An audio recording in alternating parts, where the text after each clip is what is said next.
Good afternoon, ladies and gents. It's the 10th of July, 2024. And this video, we'll be talking about the item that should be at the very top of your list of priorities, and that is water. If you've watched my previous handful of videos, you'll know that we've covered low, medium and high threats and risks to the UK in terms of war and conflict around the world. And I'm going to try and stick with that theme when running through the next batch of videos that are up and coming, and those videos are going to be on or talking about water, food, shelter, medication, protection, communication, community, and other items. If you've watched those videos, those previous ones, you'll now understand the possible scenarios, the potential targets, risks to us and civilization here in the UK, the different types of missile attacks, the possible targets and outcomes, and the dangers of an EMP and nuclear attacks.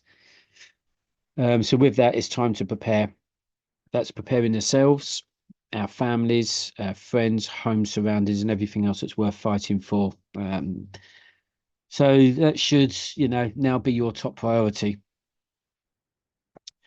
This is a subject that provides mixed emotions and a position no one really wants to endure, but the reassurance and security prepping provides by far outweighs the emotional trauma and distress of doing nothing. So with that, it's important to understand preparedness, and it will be the difference between life and death. When preparing for survival, there are many factors to consider here due to the many sort of variables that can sort of play out. There are many questions to ask before deciding on your preparedness, so let's just get to it. The first one's going to be, how many people are you responsible for? Is it just you, or, are there family members to consider? Where in the country are you located? Where are the possible target locations, and what are the potential risks and threats to you all? And then what access to resources do you currently have? And that's financially, logistically, physically, and logically. If you're on your own, then preparing for one will be a lot easier, cheaper, and less planning than that of a whole family. So no matter what the situation, there are key components to know about in preparing for any SHTF scenario. So the first and foremost, and that's the subject of this video, and that is water. The storage of, filtration, purification, distillation, and the movement or transportation of water. Food. We'll talk about the quantity, type, storage, and cooking. Shelter. So we'll look at structures, types, sizes, and designs. Medical. We'll look at medications over the counter and prescribed, IFAKs or individual first aid kits and trauma kits, and a small piece on herbs and remedies to support medical issues. Security, that's going to be personal protection, weapons, cameras, lighting, fortification, and alarms and traps. Communication, we'll do an overview of walkie-talkies, AM, FM radios, CB and wind-up radios. Phones, that's going to be digital, analog and mobiles, maps and navigation. And then there's community. So we just need to understand what skills are needed, identifying those skill sets within the community, and then creating or establishing a group. Right, let's kick this off. So what is water? Water is an inorganic compound with a chemical formula H2O. It is transparent, it's tasteless, odorless, and nearly a colorless chemical substance. And it is the main constituent of Earth's hydrosphere and the fluids of all known living organisms. So long story short, it's bloody important and it's critical to life on this planet. Hence the reason why it's your number one item in your preps and at the very top of your list of priorities. Remember, water is vital to our health. It plays a key role in many of our body's functions, including bringing nutrients to cells, getting rid of wastes, protecting your joints and organs, and maintaining your body temperature. Water should almost always be your go-to beverage. And also remember that at least 60% of the human body is water. So that's contributing to every part of the human body, including your lungs, your skin, brain, muscles, bones, and even the blood. Water keeps your skin looking good, apparently, good for the joints, and it energizes your muscles. They say drinking water may prevent headaches, aid in weight loss, and also maintains the balance of body fluids. So what I'm going to do, or what I'm going to be doing, is presenting a scenario, and apologies for these scenarios, but my aim is to try and disperse the normality bias clouds so that we can sort of clearly see possible situations. And then we'll look at whether or not water as a product and utility would be impacted. Okay, so just kind of picture these two scenarios that I'm just about to roll out. So scenario number one, let's say that the loss of water to a utility provider. So this means a company such as Severn Trent, Thames Valley, or some other company providing water to its customers, all of a sudden stops providing water. Most of us have experienced a water outage at some point in our lives and would normally be due to, I don't know, a burst water pipe somewhere. The advantages with this scenario is that you're never normally without water for too long, and the services are sort of normally resumed after a few hours. However, when you lose water, some people would no doubt sort of drop into the world of anxiety for a bit and possibly panic. This is going to obviously depend on where you're located at the time and where you live. If you're a few miles away from your nearest shop and the water goes down and you've got no bottled water in the fridge, then it's a trip out. The $1 million question, when any utility is lost, whether that be gas, water, or electricity, is how long will it be down for? And that, ladies and gents, is the problem. The not knowing when the service will be back up. So, that's difficult to prepare for. But if you haven't even prepared, then off to the shops it is, unless the utility provider gets out to all of the affected residents and starts handing out bottled water, which you would expect it to do, or it's obligated to do. It's just when is that water getting out to you and how much of it are you getting? This isn't or shouldn't be an SHTF situation, unless, of course, the water utility provider has experienced, I don't know, some kind of cyber attack and the hackers have either shut down the service or they've taken full control of it. Let's move on to scenario number two. There's only two scenarios, so we'll be fairly quick with this. Let's say it's been reported that the water utility provider has detected a contaminant in its water supply, and with that, they have to shut it off. Again, the loss of the service is going to present the same issues as the first scenario, but still presents problems to its customers. Depending on how badly the water has been contaminated and how much of that water is affected will determine how long you're likely to be without the water. This, for me, also isn't an SHTF situation, unless, of course, the water has been sabotaged or the contaminant is of a radioactive sort of type. So if you've lost water, let's say from your taps, obviously, it's going to be off to the shops for water until the water companies come round and provide you with bottled water. Either way, the water restrictions will be sort of felt immediately at home. Certainly when we're talking about washing and cleaning, that's going to be the washing up of food items, cups, plates, etc. Then the washing of clothes and also washing yourselves. Because you're going to be struggling to have things like showers and baths, you will be considering the obvious, and that is water for drinks and food, which has to come first, but still, it's just all a bit of an inconvenience.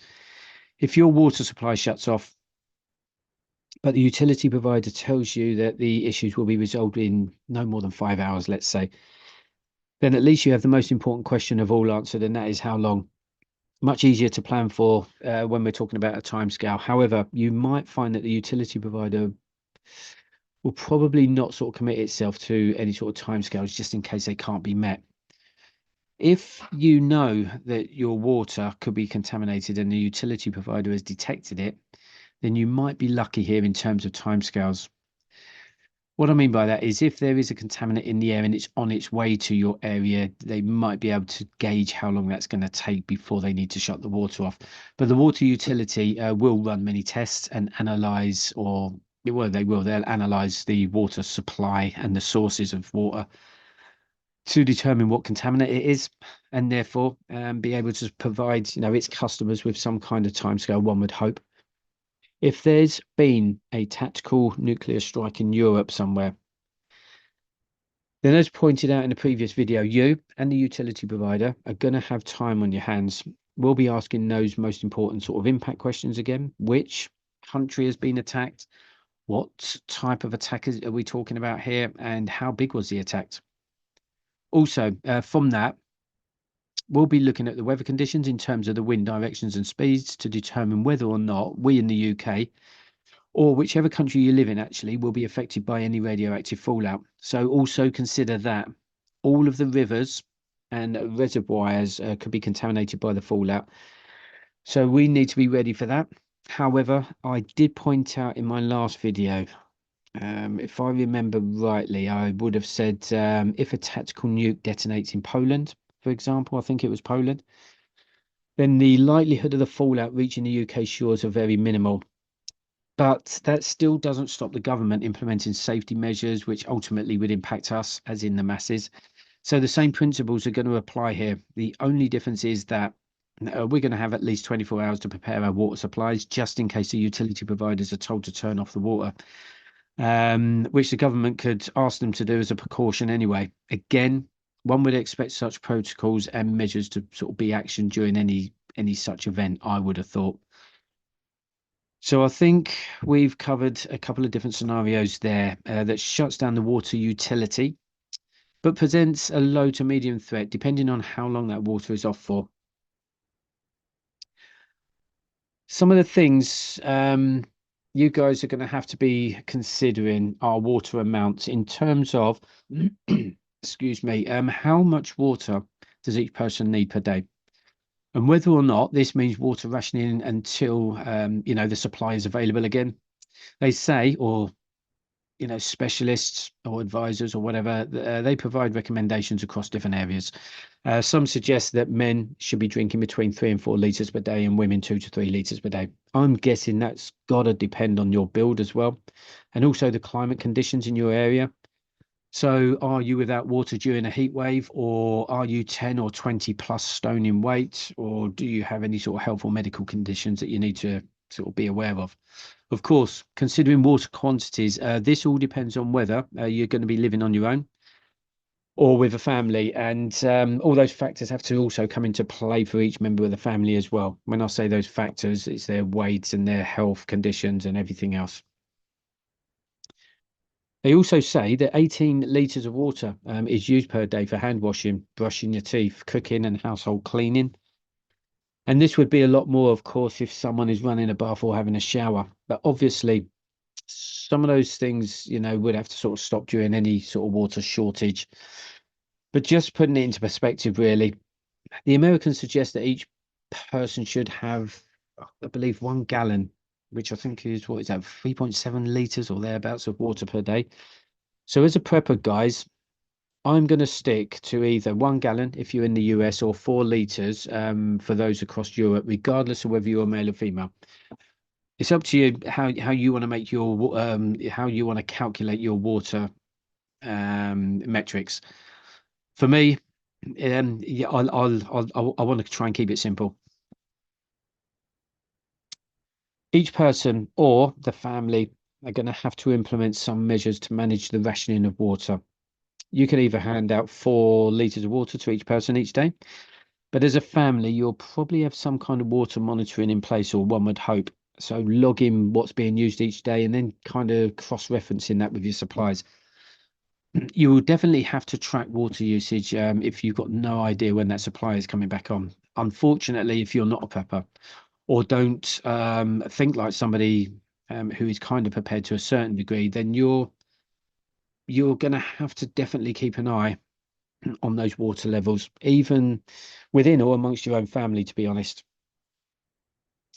You may have kids that still will not fully understand the importance of water and the rationing of it during such times, meaning family members may still think it's okay to pour a litre of water down the toilet after going for a pee, or using a shitload of water when cleaning their teeth, etc. The rationing of water may become a bit of a shock to some people, because it's not until you no longer have items that you normally take for granted that you realise its importance. I want to talk about water usage just for a second. When we were in the forces and out in the field on exercise, we used to sort of go through what we called the morning routine, which would involve stripping down, washing yourself, cleaning your teeth, and shaving if necessary, all with minimal amount of water. Some will know this as a squatty wash or squatty shower. But on top of that, you're expected to grab a brew and also heat up some food, which would normally be a boil in a bag kind of meal. And once the meal was hot, we would, simply use the boiling water for the brew. It's having the ability to sort of clean yourself, eat and drink with very limited resources such as water. But it had to be done. Many of you would not have done this obviously before, and probably would struggle with the concept of having to clean yourself this way in the first place. But with this water rationing as well, that's going to freak some people out, guys. If you've not got access to water in the taps, the shelves are clear, or they might not be clear. But what I'm trying to say is the rationing of water, it's not until it's gone will you realise the importance of it. I would recommend I would recommend giving it a go someday. But I know, listen, I don't even know why I said that. I know none of you are going to grab a bottle of water, go and plonk yourselves in the middle of the field, strip off, have a wash, make yourself a brew, a boil in the bag, and then come home. But what I'm trying to say here, guys, is that there's no point in us sort of talking about being prepared and the skills that go with them if, in fact, no one's going to be practicing any of these new skills.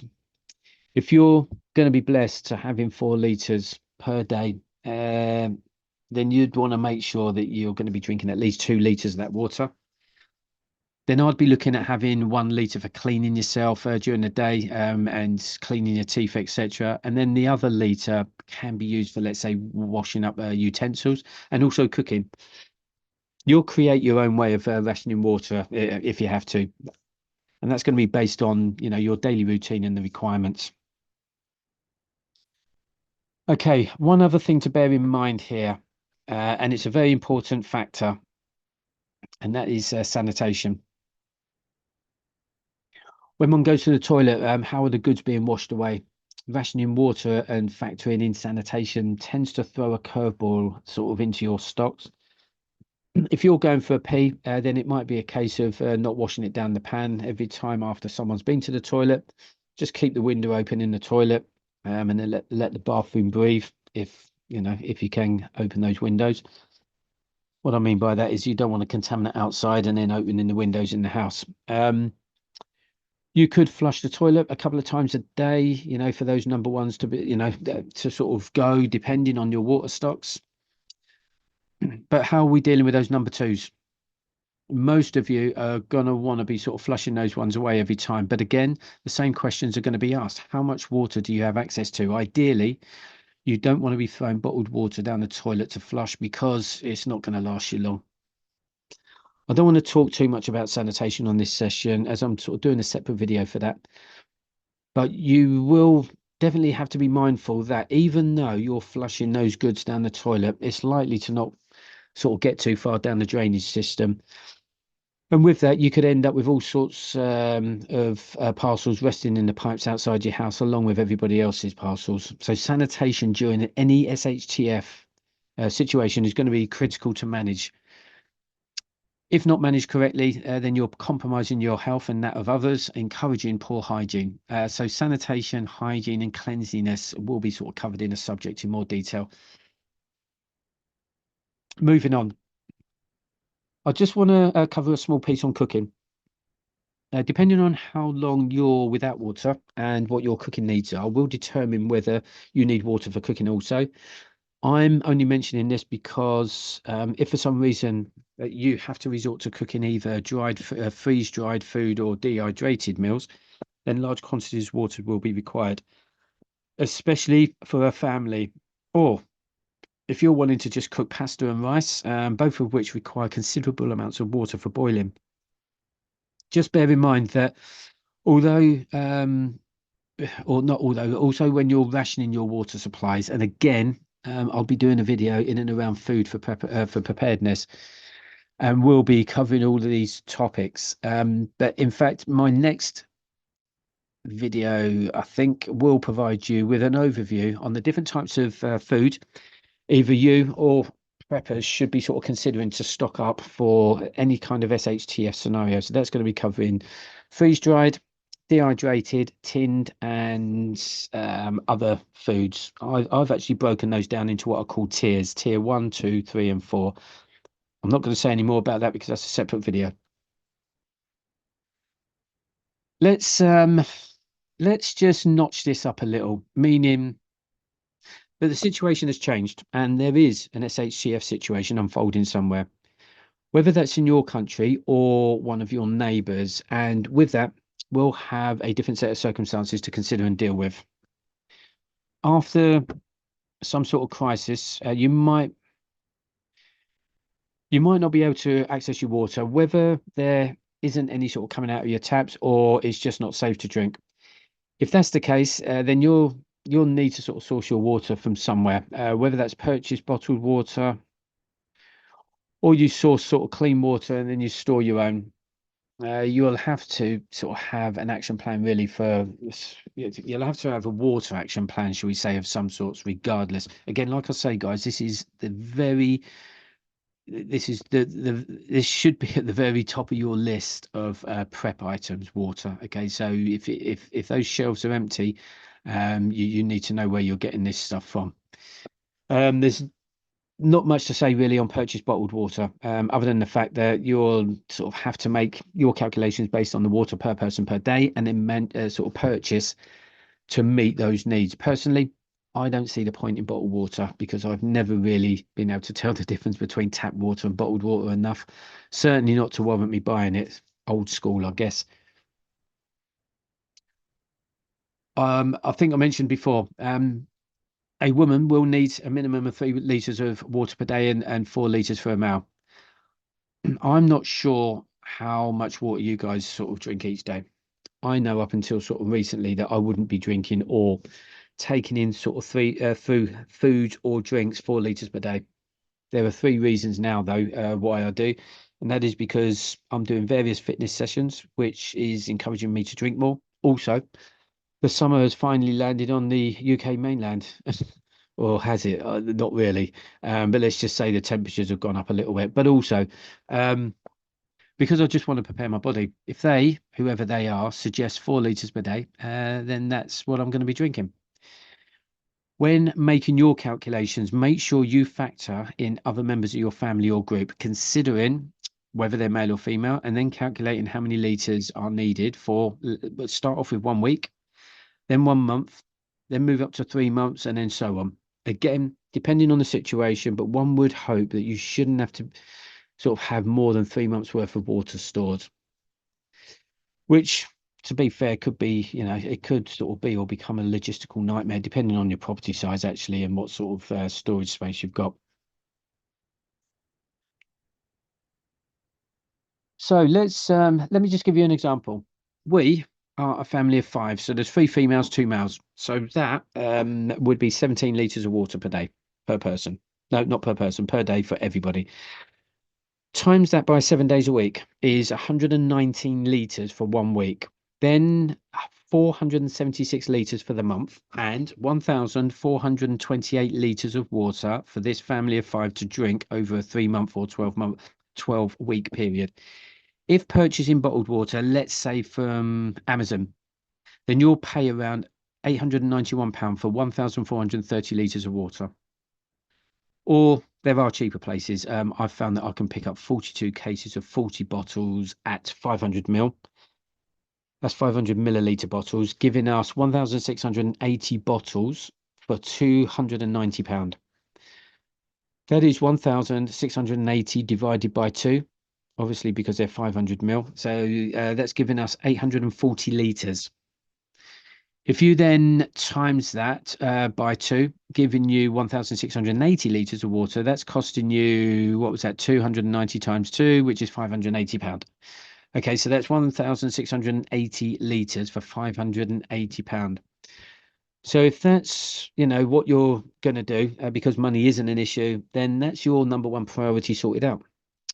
I don't have that kind of money, and even if I did, I'd object to paying, paying for water that I can get out of the tap. Listen, guys, it's up to you how you do that or how you do this. It's just going to be based primarily on your budget. and also your water calculations in terms of how many liters you want to store over what period of time. A different way of doing it, it could be to use larger storage containers, or water butts. They come in all sorts of shapes and sizes, and ideally better for storage. In terms of space, they take up less space.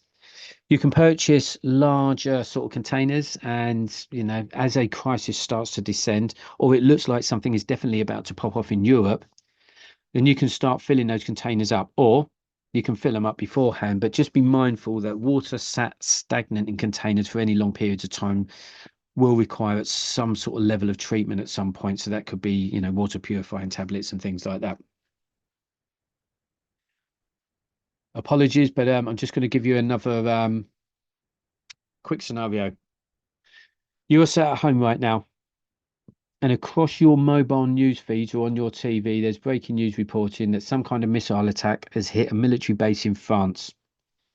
If you're sat there with no money, then no matter what, think water. Get outside, empty your wheelie bins of the rubbish onto the floor, but preferably into a rubbish bag or bin liners, and then clean those wheelie bins out with soapy water thoroughly. Once cleaned, bring them inside the house and start filling them up with water. A standard UK wheelie bin will hold around 240 litres of water. And if you have 2 or 3 of those bins outside your house, then that's giving you, what, 500 to 700 litres of water stored. Just in case the water utility provider decides to turn off the taps due to a possible contamination coming over from France, being not too many miles away. So whilst those wheelie bins are being sort of filled up, you go into the house, you turn on the TV, volume on loud, and then bring everyone in the house together in front of the TV. Tell them to turn off their mobile phones and any other mobile devices before you start talking to them. You're going to need to make sure you absolutely have everyone's attention when you're telling them this news, okay? I'm not going to go into this anymore because I'm kind of going off a track. Back to immediate storage or water storage. You can also fill up the bath with water and any other sort of spare containers that you might have. Water is king, guys, and make sure everyone in the house knows it, because without it, you'll have between 5 and 6 days tops without it before dehydration thinks about taking your soul. I would look at purchasing empty water bottles. Some, not loads. They can be expensive, but they're durable. And you won't need many of them. So let's say, for instance, 8 per person, if they're sort of 500 milliliter ones, which they are normally, which is your daily allowance. So basically what I'm trying to say is you have these durable bottles that you can fill up from your storage containers, hand them out to the people, and then that's your rationing, controlled rationing, and then that's it. If you have water in large sort of water containers, tanks or butts, then you might want to use these empty bottles just to allow you, like I say, to better sort of track and ration those water supplies. What I'm trying to say there is, if, for example, your daily quota is 3 litres, then sort of fill up 6 of these 500 milliliter bottles, and that is your day done. It just saves you using jugs and sort of tracking who's having what. You're definitely going to have to sort of adopt a rationing and monitoring water schedule, really. Certainly if you're in a group or family. Just to give you an idea on water butts or containers, going back to my family of 5, if we're looking at storing or having those large sort of water butts primed and ready to fill. So what I mean by primed is they're set up and ready, but not full. Then going back to the 1,430 litres needed for a 3-month supply of drinking water for us 5. You can purchase those water butts from somewhere like Wicks, which hold around 210 litres. That kind of seems to be a standard. There just seems to be lots of 210 litre water butts out there across the garden centre. So I don't know if that's a standard one. But anyway, Wicks sell a 210 litre water butt for £45.99. So 1,400 litres divided by 210 litre butt equals 7 or thereabouts. So I could buy 7 of those water butts costing me £322. And that's my water storage sorted for 3 months. Simply fill the water butts up with tap water and you're ready. That is your lifeline for 3 months or however long for however many people. But for me, that's it. So what I'm trying to do is provide you with different options, guys. There's different options, but believe me, you need to take this seriously when we're talking about water. If you don't take this seriously, then don't bother watching any other videos. And that's not just mine, that's any other prepping videos or anything like that. You'll know about it when you haven't drunk water after 3 or 4 days. Okay, so if the shit hits the fan, you're going to need to make sure that you've got this one sorted. Okay.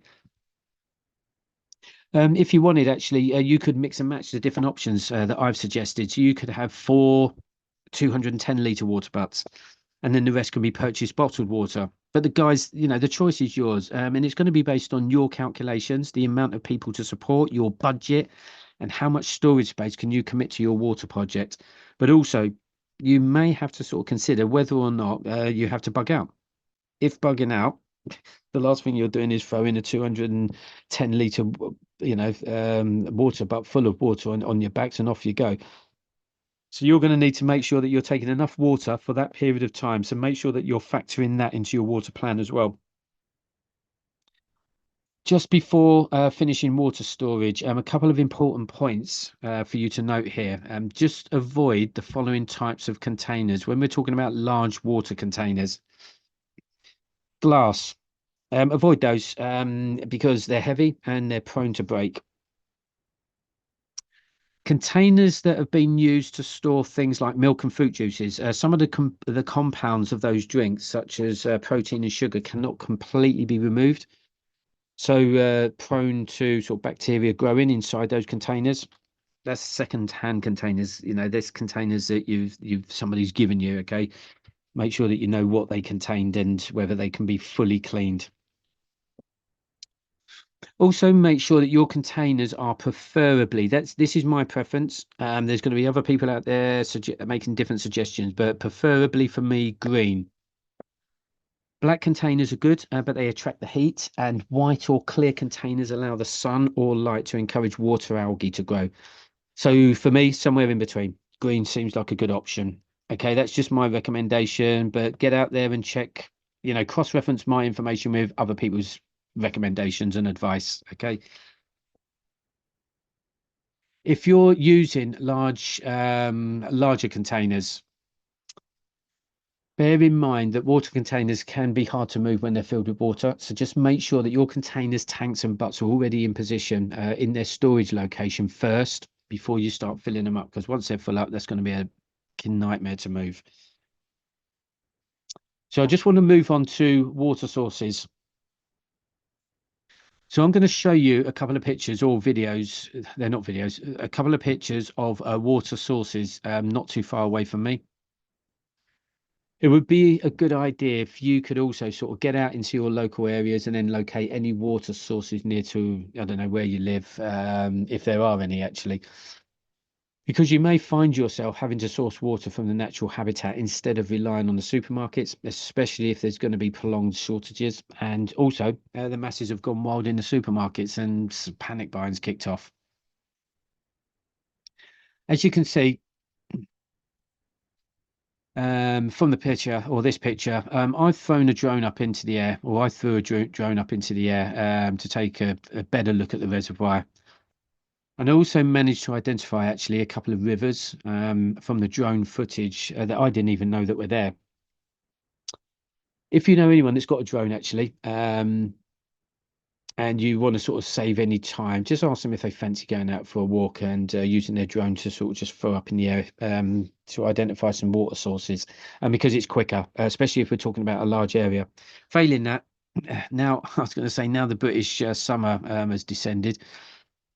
It hasn't, but listen, guys, it's warm enough to get out there and get out and have some walks and exercise. But if you can, just get out there and just see what water sources there are. You might already be aware of some. So if you are, go out to those locations and just have a look at the water. How much of it's there? What is the quality of it? But visually, that is. So does it look clear or is it all murky, muddy, and oily? But you don't want to be sort of walking around the countryside aimlessly if you're not familiar with the area. So instead, just I don't know, check Google Maps or something, and just see what water sources you can see on there, and then just get out to those locations and take a look. So the point I'm trying to get across here is that if there is panic buying or there is rationing, actually, because you could get rationing in the shops, you can only have a certain amount of water. That's going to be a headache for some people, without a doubt. So and if it's not coming out of the taps, or it can come out of the taps, but it's contaminated, then you need to be able to source this from somewhere else. There's going to be 5 or 6 natural or outdoor water sources out there. That's going to be lakes, ponds, rivers, reservoirs, canals, the rain itself, and plants. I'd want to be putting them in order. But first, check to see if any of these water sources are in your area. Flowing water is more likely to be one of the better options. So if you have a river near you, then that's great. Rain itself is going to be good also. Again, depending on whether we're talking about a contaminant in the air or whether the utility provider's been hacked and there's no more water coming out of the taps. If there's a contaminant in the air, then these external water sources, a lot of them are not going to be of any use to you. The rain itself, like I say, is going to be good. Obviously in the right condition. So, if it's raining, then just make sure that you have a means of capturing the rain. Reservoirs tend to be quite big, so I'd be looking at those next, and the reservoir more so than lakes, because the water in the reservoir should be or will be circulating, albeit slowly, but it will be circulating. The lake, on the other hand, won't be circulating unless, of course, there's a river flowing through it or into it. And then there are ponds normally found in people's back gardens and tend to be quite stagnant, containing algae and such like. They're perfect water homes for wildlife, such as insects, birds, and frogs, and things like that. Finally, there are canals. Now, you're going to have to bear in mind a couple of things here with the canals, and that's going to be the location of the canal in the country, which can play a big sort of part in that the quality of the canal waters is better in some areas, and it's better than, it's better in some areas than in others, is what I'm trying to say. Remember, boats move along the canals, and therefore you will find parts of it with engine oil and other contaminants on it or in it. So what I'm trying to say is, you could have oil on the water surface or other contaminants in the water itself. To be fair, when I've looked at and seen canal water, it doesn't look too appetizing, shall we say. But with all of the mentioned water sources, there are different and more sort of preferred methods of sort of filtration and or purification techniques that can be adopted. Now we've located our water source, I just want to cover 2 other matters that you'll have to deal with, and that's transporting your water from A to B, and we'll go through a couple of sort of ideas.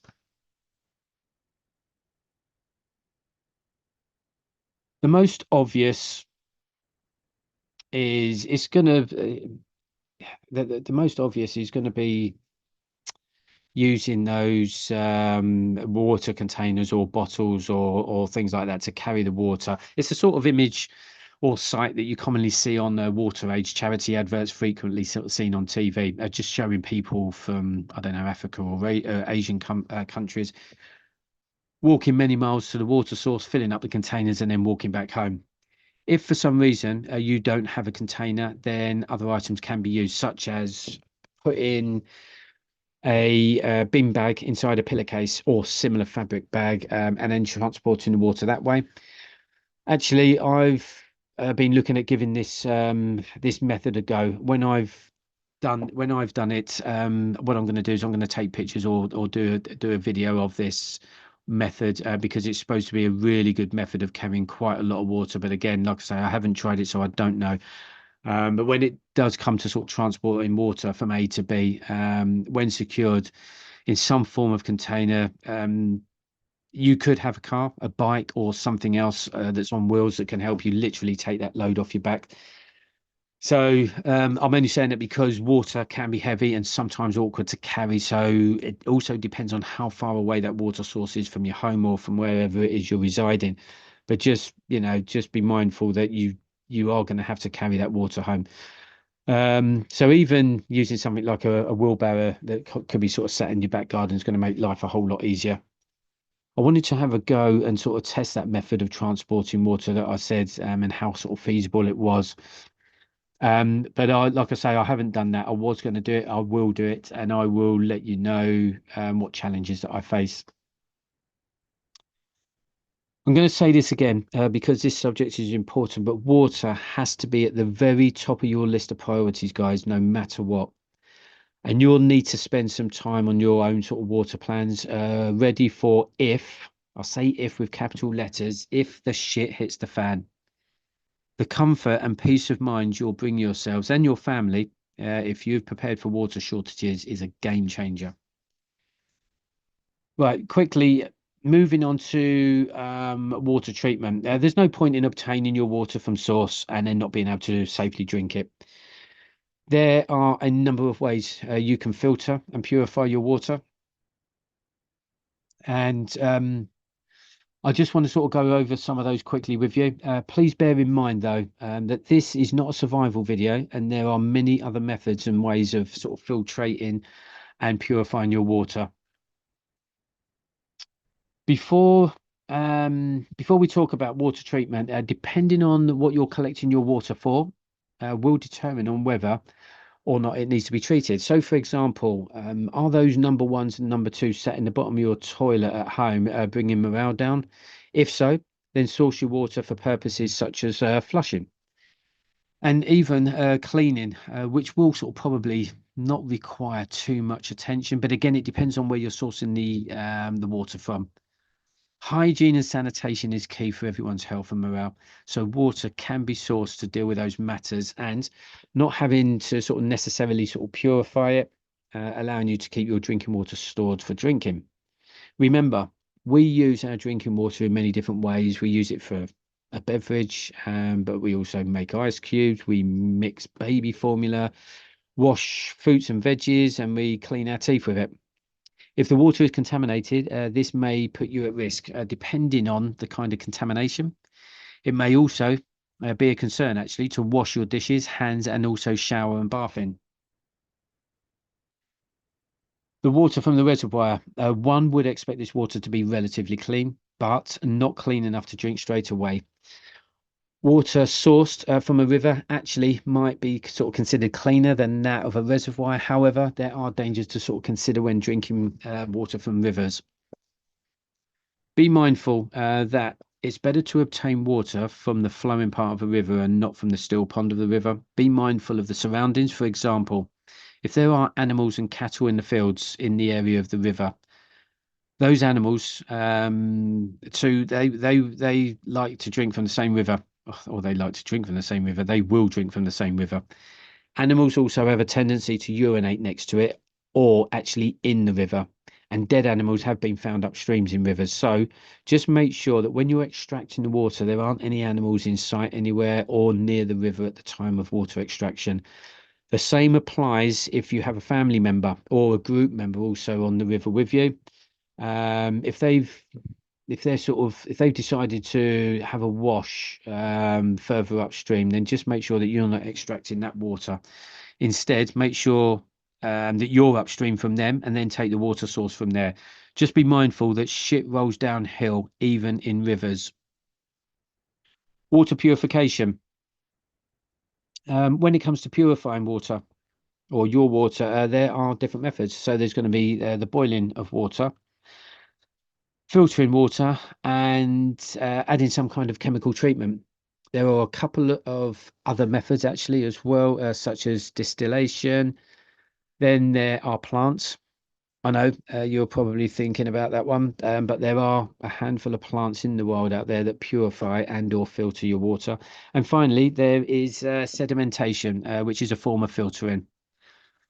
I got out into the field the other week, last week, just to take a look at some of these methods, and I took some pictures with a couple of sort of short videos. The videos I can't show you on here because I'm getting hit with errors showing a video within this recorded session. So, like I've said in my first two videos, I'm new to prepping, and I just want to share my journey with you guys so that you can sort of see some of my challenges, successes, and failures. And with that, you have to be sort of prepared to get out there yourselves and just try some of these methods for yourself. It's the last thing you want happening, guys, and that is for these methods to not work during an SHTF situation. The last thing you want to be doing is waiting until an SHTF is on your doorstep and then you decide to give this a go. You need to give this a go and make sure it works for you first, because if it doesn't work, you know, during an SHTF, then you're fucked. So today, I hiked out, not today, sorry, the last week. I hiked out to the reservoir, a few miles away actually. The sun was shining, so why not? When I got out there, I could immediately see that the water was quite clear. But there were plenty of birds in, on, and around the water. So I found a spot, took my shoes off, and I went in, you know, up to my knees with a couple of 1 litre water bottles to fill them up. I then kind of threw the drone up into the air just to sort of take some pictures so that I could show you guys actually the size of the reservoir. And once the footage was taken, I then sort of looked at a way of moving some of this water. And when I say some, I mean sort of 10 to 20 litres or so. And I'd found that method that I was talking about. It's a really good method in a really good book, which was called Nuclear War Survival Skills. It's the new 2020 edition, and I recommend that you go out and buy it. It looks at the places that you should be looking for water, transporting water, storing water, purifying it, and also filtration. So for the transportation method in the book, they explain how the bin liner can be put into a pillowcase, filled with water, tied off, and then carried on your shoulder. So it's a really good method. But again, like I say, I'm gonna do a session on that so you can see. I'm gonna do another video on water actually, as it is important. But on this occasion, I took my 15-year-old daughter on a walk down to this reservoir. When we got there, I said to her, right, imagine you're at home. You go to get some water out of the tap and there is no water. You then go to the shop to buy some bottled water and there isn't any there. I said, so what would you do? She had a good think about it and she said that she would try another shop to see if they've got any water. So I told her to turn around and tell me what she could see. So she turned around and there in front of her was the reservoir full of full of the stuff. So the three things we were looking at today down there were water transportation, purification, and also filtration. We took the two bottles back home, and although the water poured into a glass actually looked fairly clear, we still decided to filter it, you know, just to be on the safe side, really. I bought also one of those life straws. I think it was last year, and have never really sort of got around to using it. So this was a perfect opportunity to actually use this this device.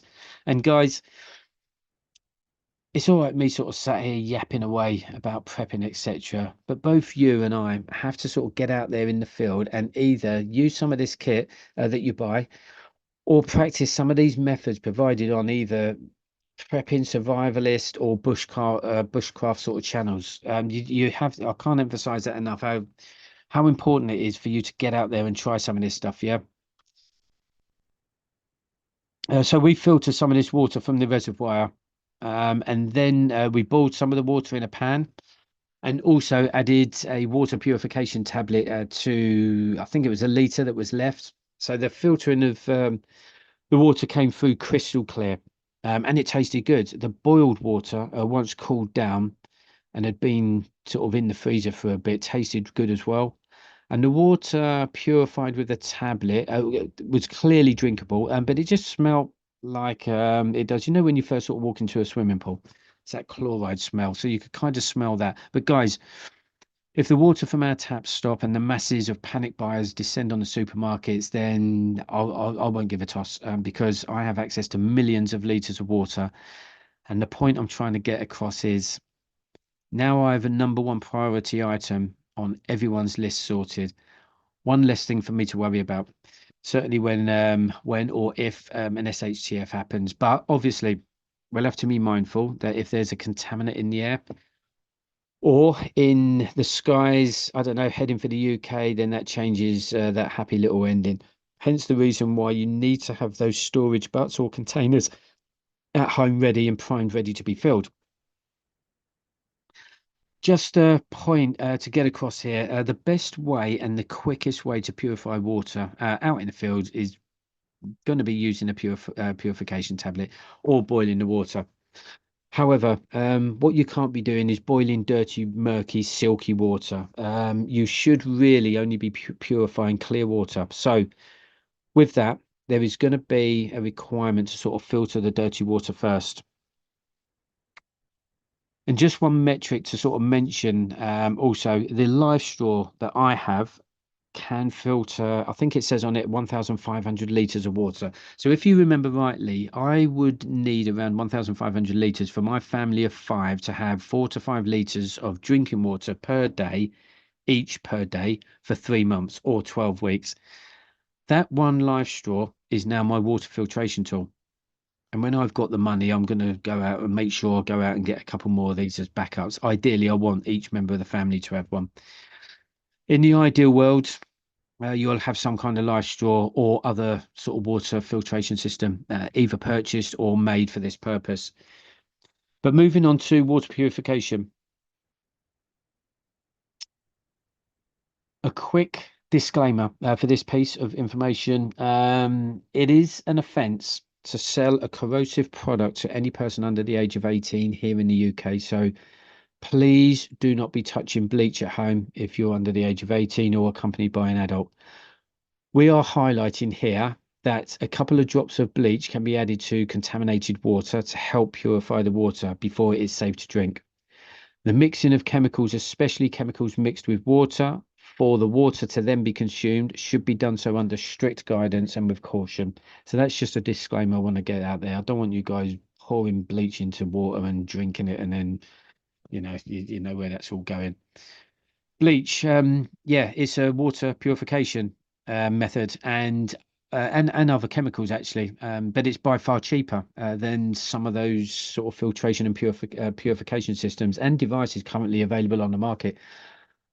I don't have that bottomless pit to enable me to go off and purchase such products. So instead, as mentioned before, I'll share my journey. For me, I'm going to stick with the scenario of having limited funds, and therefore that I will be looking at cheaper options for getting around some of these problems. Depending on the strength of the bleach will determine how much bleach should be added to the water. So for example, there's different strengths of bleach. You could have a 6% or an 8.2% bleach, depending on which country you're in, brand and all the rest of it. But let's say, for instance, 2 drops of 6% bleach should be added to 1 litre of water. And actually, it's 2 drops for the 8.2% bleach to be added to the same 1 litre of water. If you're talking about gallons or approximately 4 litres, you'll have to add 8 drops of 6% bleach or only 6 drops of 8.2% bleach. I'm also actually going to try this here at home, and I'll let you know how that goes in terms of the taste of the water and the purification. I'm happy that it will do its job in terms of purification, but I'm just interested in what it tastes like, to be honest with you. Continuing with water purification quickly, purification tablets, they come in different sizes, and we'll mention the sizes because if you have opted to store water at home in large 200-litre water butts or containers, then you will need to sort of keep that water clean. With that, you can use water purification tablets, which are going to be sort of the larger tablets. You can purchase these in pots. They come in various different quantities. And just to give you an idea of quantities, you can put 1.5 tablets. These are the bigger tablets, not the ones that you can see on the screen at the moment, but the 1.5 of the bigger tablets into 500 litres of water or 500-litre tank of water, which will be purified after only 10 minutes. You can purchase a tub of the 100 of these tablets for £15, and that, quite frankly, will last you for a whole year. On the other hand, these purification tablets come in smaller sizes, as you can see on the screen, like those seen in sort of packets of oral medications. One of those tiny little tablets can purify between 1 to 2 liters of water, and they can be purchased actually in bulk. So 1,000 of these tablets also costs around about £15 as well, giving you the ability to purify 1,000 liters of water. So, like I said, these tablets come in different sizes and at different prices. So it's going to be down to the size of the family or group, factoring into your water sort of plan and also your budget. But please remember, water must at all times be at the very top of your list of priorities. I'm sorry to keep repeating that, but I hope I'm repeating it so much that you actually get sick of it. Boiling water. I'm not going to teach you how to suck eggs, guys, but boiling water is another sure way of purifying your sourced water. The only problem is the fuel used to sort of boil that water. Are you using gas, electricity, or wood on a wood stove or fire? Also, when boiling water, you are going to lose some of that water through the boiling process, but to be honest, it's just not going to be enough to worry about. Water distillation. There is also that method, and again, there's plenty of information online on how to sort of set up and go through this process. I have found a really simple method, and because it's simple and cheap, I'm going to give that a go as well. I'm actually going to do that tomorrow. There's a couple of I want to do a second part to this water video, and I want to cover some of the methods that I haven't been able to sort of show you today. Okay, so I'm going to do that tomorrow, but I won't say any more about that. Well, it's just another form of filtrating water. And an even cheaper way to extract water through distillation is from plants. So for this, all we need is a couple of large plastic clear or transparent bags. I'll say large because on this test, I used very small ones. It's really just to see if the concept worked. But basically, what you're doing is you're tying a bag over a leafy branch of of a tree. So as you can see, my bag there was very, very small. I've got some paracord there to wrap around the bag and allow it to do its thing. Like I say, I could only find sort of small food bags at home in the cupboard. So just as a test or a test of the theory, I took these over to a local park. I wrapped them around a couple of branches, and then I went back an hour later. And as you can see, or as you'll see from the videos, there isn't much water. But then it was only an hour and the bags are very small compared to what the recommendation is. The concept worked, and that's all that matters. However, I do want to get out there again into the field for 24 hours and just try some of these other recommendations. So I'm going to purchase at least one larger bag, and I'll take more pictures because although this shows you that it works, it's not realistic enough for me. But what I can tell you is that all of the source water on the day of these pictures from the river and the reservoir was like drinking water from the tap, actually. And, this was through applying, the filtering and the purification techniques that we've just discussed. So, like I say, it was perfectly safe to drink. And in terms of taste, it was just like water out of the tap. Do you know, actually, to be honest with you, just by creating this water video and going through some of these processes, it's made me feel a whole lot better. And now I'm sort of knowing, if I end up in an SHTF situation, I just feel better for knowing just some of these water principles.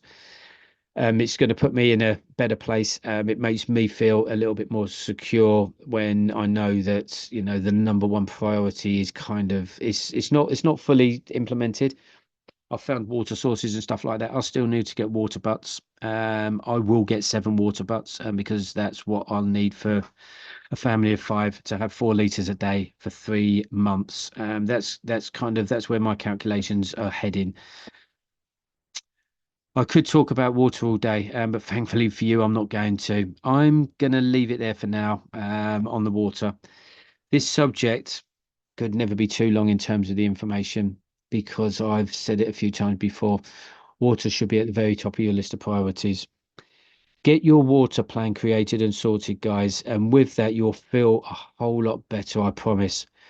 Now the summer is here in the UK, it's supposed to be here.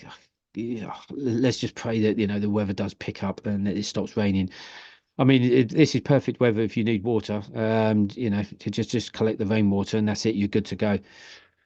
But all I'm trying to say is, this is so important. I hope I've kind of just given you some tips there. Like I say, this is a learning curve for me. Hopefully you'll bear with me because again, I'm new to all this YouTubing and presenting stuff and online and all the rest of it. So like, hopefully it will get better. But guys, enough of my bollocks from me. I'm off.